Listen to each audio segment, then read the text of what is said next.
Esse é uma cápsula e nós vamos falar agora sobre a opinião dos jornalistas da Globo aqui, que é que o governo Lula já acabou, né? Segundo o Merval Pereira, está dizendo aqui, ó, para o Congresso, o governo Lula já acabou. Ele está se referindo à pesquisa que mostra que os deputados não acreditam mais no governo Lula, mas também o enfrentamento direto desses deputados com o governo Lula, que mostra que eles estão realmente abandonando o barco. Ninguém mais tem interesse em fazer parte do governo Lula, né?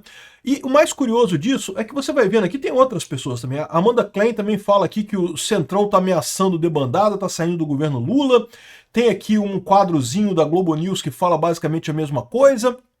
E aí, o curioso dessa história é que você chega nesse artigo aqui da Marília Hermínia Tavares, em que ela fala que não, o problema é que o povo brasileiro elegeu um presidente de esquerda e um congresso de direita, e é por isso que é o problema do Lula. Eu diria o seguinte, né? O povo brasileiro realmente é mais de direita, não tenha dúvida nenhuma. A grande dúvida é como é que esse povo de direita elegeu o Lula, né? Pois é, esse é que é o problema. Essa notícia foi sugerida por Nagumo, Flavinho do Pneu e várias outras pessoas. Obrigado aí ao pessoal que sugeriu notícias lá no nosso site, no visãolibertaria.com. E obrigado a você que está assistindo o nosso vídeo. Se você gosta do nosso conteúdo, por favor, deixe o seu like e se inscreva aqui no canal, né? Pois bem, o Merval Pereira fala aqui ó, que a tática do governo de jogar os congressistas contra a opinião pública nunca funcionou. O governo está tentando isso, dizendo que não, que o Congresso está gastando demais, que o Congresso quer favorecer os ricos, eu não sei o que lá e coisa e tal. E a verdade é que esse tipo de coisa nunca funcionou, por vários motivos, né? Primeiro, que o Congresso não vai estar nas eleições de 2026, vai ser os congressistas especificamente. E segundo, que todo mundo sabe que essa parada de imposto sobre mais rico, IOF não é imposto de rico, IOF é imposto que todo mundo paga. Aumentar imposto é impopular em qualquer lugar, né? E aí, ele fala aqui da pesquisa da Quaest, a gente já falou sobre essa pesquisa hoje, que mostra que os deputados têm uma visão muito negativa do governo Lula. E, pela pesquisa, o governo Lula não vai ter nenhuma boa vontade do Congresso. Eu concordo com isso, é lógico, o governo Lula é um governo transplantado, é um governo que não tem coração, nem a população apoia o governo Lula. Nem quem votou no Lula apoia o governo Lula, né? Aparentemente, pelas pesquisas, o governo não terá boa vontade do Congresso. Sabia-se que o Congresso era de oposição, de centro-direita, mas não havia ideia de que os parlamentares considerassem tão medíocre o governo Lula. Ah, fala sério, pô. Desde o início, esse governo é mais medíocre de todos, né? E não tem como reconciliar um Congresso que está de má vontade com o governo. Esse é o ponto que eu falo também. A gente tem a notícia de que o Hugo Mota vai conversar com o Alexandre de Moraes lá no Gilmar Palusa, os dois estão lá em Lisboa, e vamos ver o que vai dar essa negociação. Eu não acho que tenha conciliação aí não, vamos ver. O Merval Pereira pensa como eu, não tem volta. Esse negócio aqui, um lado vai ganhar, um lado vai perder. A única chance do governo recuperar já não funciona mais, os cargos, né? O governo sempre atraiu o Congresso, os partidos do Congresso, oferecendo cargos e oferecendo emendas. E ultimamente não consegue mais isso. E a situação de penúria do governo Lula é tal, o Lula deu tanto dinheiro para os amiguinhos dele do PT, porque a esquerda estava há muito tempo sem ficar no poder, né? Então estava cheio de boquinha, cheio de gente querendo mamar na teta do governo, da esquerda. O Lula saiu distribuindo cargo para esse pessoal todo, e aí ficou, não tinha dinheiro para dar para o pessoal dos partidos, né? Ficou essa situação que o governo Lula não consegue favorecer ninguém. Ele comprava os partidos com cargos e com emendas. Só que as emendas agora ele não pode também, porque o Dino bloqueou todo. Eu falei para vocês, o Dino sacaneou o Lula com essa história, né? O cargo não é mais algo que faça um político mudar de ideia. Mais do que isso, um cargo no início do governo até valia alguma coisa. Por quê? Porque o cara pega o cargo, sei lá, um ministério XYZ, e ele vai ter 4 anos pela frente para fazer um monte de projeto ali, um monte de roubalheira ali. Não tem ilusões, tá? Quando você fala de dar um ministério para uma pessoa, o ministério é dinheiro, amigo. O pessoal vê como dinheiro em caixa. Eles vão fazer um monte de projeto com um monte de corrupção, um monte de 30% entrando ali por trás e vão ganhar dinheiro. É isso que os parlamentares pensam, né?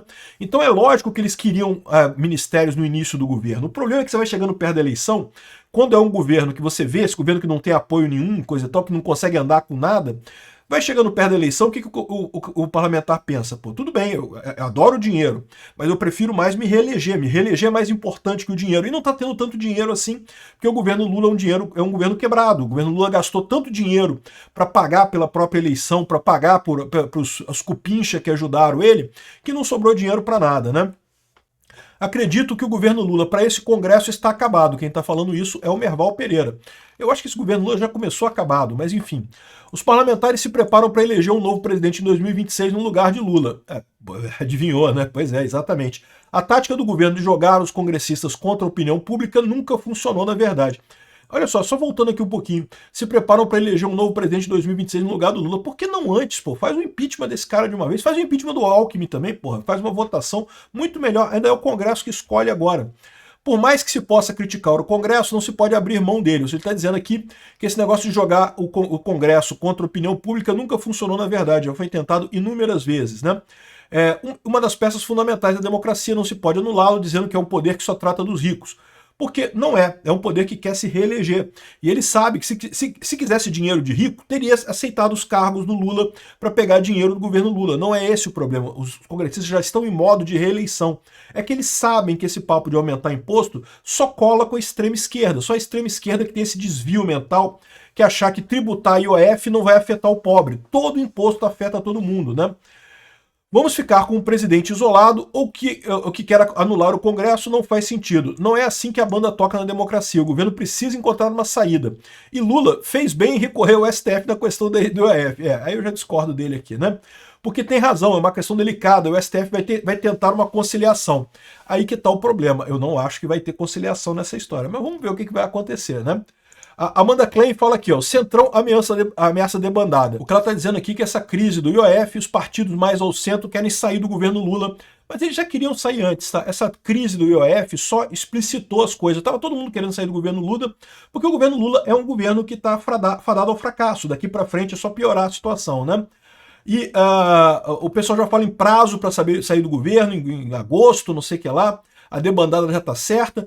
A única fonte de união que tinha, que era o Alcolumbre, que ainda tinha uma tentativa de unir o governo com a União Brasil, já abriu mão, já saiu fora também. Agora, o que eles estão dizendo aqui é que, por outro lado, o Rui Costa e o Haddad se entenderam, né? Ou seja, é isso que o Lula está tentando com essa virada à esquerda dele. A ideia do Lula é essa. Eu falei para vocês, essa virada à esquerda, ele está querendo manter pelo menos o apoio da esquerda, porque até isso ele estava perdendo. Então, pelo menos manter o apoio da esquerda, ele sabe que vai perder o centro, que vai perder a direita, e com isso vai perder a eleição em 2026, mas mantém a esquerda junta e, de quebra, pode tentar um golpe tipo Venezuela, né? Esse que é o grande temor no final das contas, né? Aqui tem um trechozinho aqui da Globo News, do Estúdio I, falando sobre, aqui, ó, é um ambiente horroroso, ninguém está disposto a ter condescendência com Lula. Ué, mas tem que ter condescendência com Lula? Que mané é condescendência com Lula? O Lula não era o bambambam, que ia chegar, que ia resolver todos os problemas, que ia acabar com os problemas, que ia gerar picanha e cervejinha para todo mundo, né? Já estão partindo para 2026, achando que o Lula está fora. É exatamente isso. Porque já viram que o governo Lula já está fora, já não tem chance nenhuma, né? O Lula já caiu abaixo de 40% de aprovação, o que é sinal de que ele não tem chance ano que vem. Eu vou tocar só um pouquinho aqui, não vou tocar o trecho todo não, porque é muito longo esse trecho aqui, mas só para vocês terem uma ideia. Pesquisa da Quest, que saiu sobre o que o Congresso acha dos congressistas, é muito clara. Sim. É um ambiente horroroso. Ninguém está disposto a ter condescendência com Lula, com o governo, coisa nenhuma. Já estão partindo para 2026 e achando que o Lula tá fora, né? Então, eu acho que isso é claro, e vai ser difícil o governo se livrar disso. Agora, o fato dele falar em Congresso e não no Hugo Mota... O Lula está com problemas nessa história, mas sempre teve, tá? A verdade é essa, o Lula conseguiu comprar os congressistas durante um tempo, mas não por muito tempo. Aí tem essa coluna aqui da Maria Hermínia Tavares falando o seguinte, ó, sem mágicas no Brasil real. E ela fala algumas coisas aqui que eu concordo plenamente. Aqui, ó, o conflito entre o Executivo e o Congresso sobre o aumento do IOF põe a nu as tensões de várias origens. De um lado, trata-se do capítulo de rearranjo das relações entre os poderes, requerido por mudanças nas respectivas forças e coisa e tal. É aquilo que eu falo para vocês. Durante o governo Bolsonaro, o pessoal jogou muito para dar mais poder para o Congresso, justamente para anular o poder do Bolsonaro. Eles achavam ótimo. Não, bota mais poder para o Congresso, que aí o Bolsonaro tem menos poder. Qual o resultado disso? O Congresso ganhou mais poder. O Congresso hoje tem as emendas todas lá, o orçamento impositivo, um monte de coisa. E olha só, isso foi até o próprio Bolsonaro que incentivou isso. Por quê? Porque o Bolsonaro, vocês sabem, foi congressista por muito tempo. Ele tem muito essa visão da importância do Congresso, né? Então, toda essa coisa não foi por acaso. O Bolsonaro queria isso também. E o pessoal da oposição, na época, a esquerda, que na época era oposição, queria justamente tirar poder do Bolsonaro, então ótimo, deram poder para o Congresso. Agora que o Lula é o presidente, o Lula, pô, como é que pode? Agora eu não consigo mais mandar mais nada? Pois é, exatamente. O Bolsonaro promoveu mudanças que são mudanças definitivas no Brasil, né? A outra fonte de tensão é a política, e vem do fato de que o presidente Lula, de centro-esquerda, ser minoritário no Congresso e, por consequência, depender de uma coalizão de governo com grande participação de partidos da direita mais pragmática, né? E aí ele fala aqui que coalizões congressuais heterogêneas são difíceis de disciplinar, especialmente quando o governo deixa de contar com alguns instrumentos para ganhar o apoio de parlamentares. Não tem dinheiro para pagar, né? De toda forma, apesar das importantes derrotas sofridas pelo governo no Congresso, ele diz que o Congresso ainda apoiou o governo até aqui, mas é o que eu falo para vocês. No início do governo, valia a pena para o congressista apoiar o governo, porque ainda tinha, né, alguma coisa para ganhar com isso. Agora não tem mais nada para ganhar, né? Agora, além disso, é inegável que uma base congressual que inclua a direita pragmática limita o alcance das políticas de mudança ao gosto da esquerda. A discussão sobre ajuste fiscal e uma reforma progressiva de imposto de renda bem o demonstram.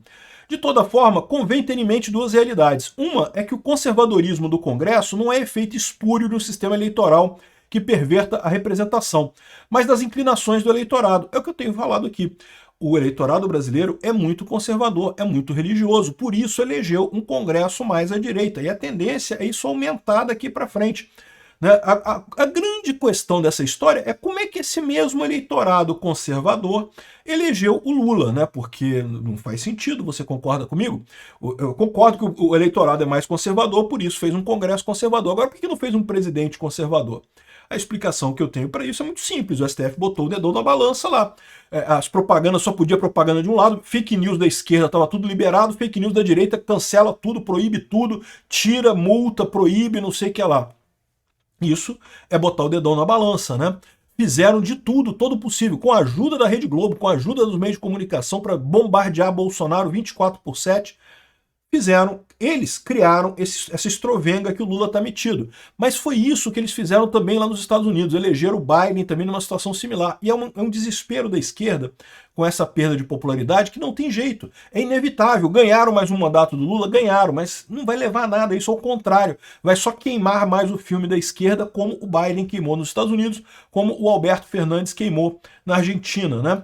Aqui, ó, enfim, o que ela fala aqui ela tem razão nessa história. A questão toda é essa. E o Lula? Por que esse eleitorado conservador elegeu o Lula? Se você está dizendo que o Congresso ser de direita não é espúrio porque ele representa a sociedade brasileira que é de direita, então você quer dizer que o Lula é espúrio, né? Porque ele não representa a sociedade brasileira de direita, né? Pois bem, e aí você tem outras indicações disso. Tem essa matéria aqui que mostra como é que o engajamento da direita nas redes supera a esquerda, o centro e o centrão juntos.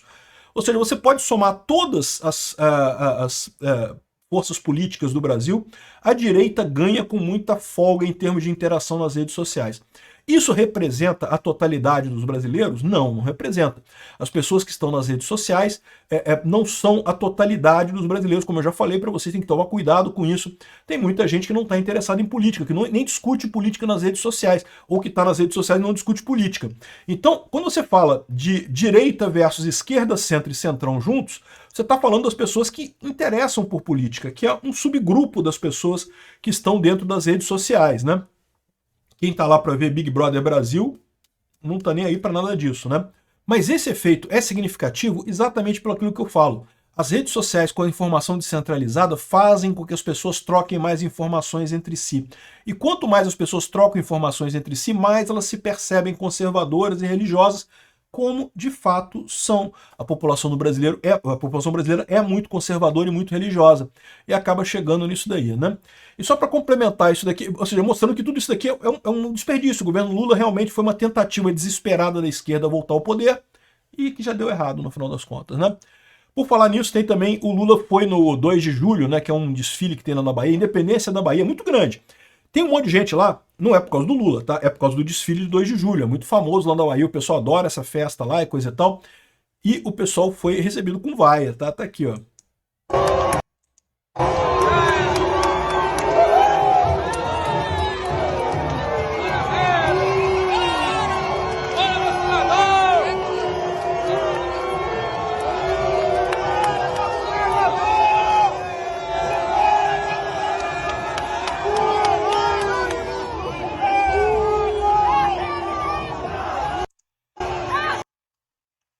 Eu vou te falar um negócio aqui na Bahia, meu amigo. Imagina no resto do Brasil.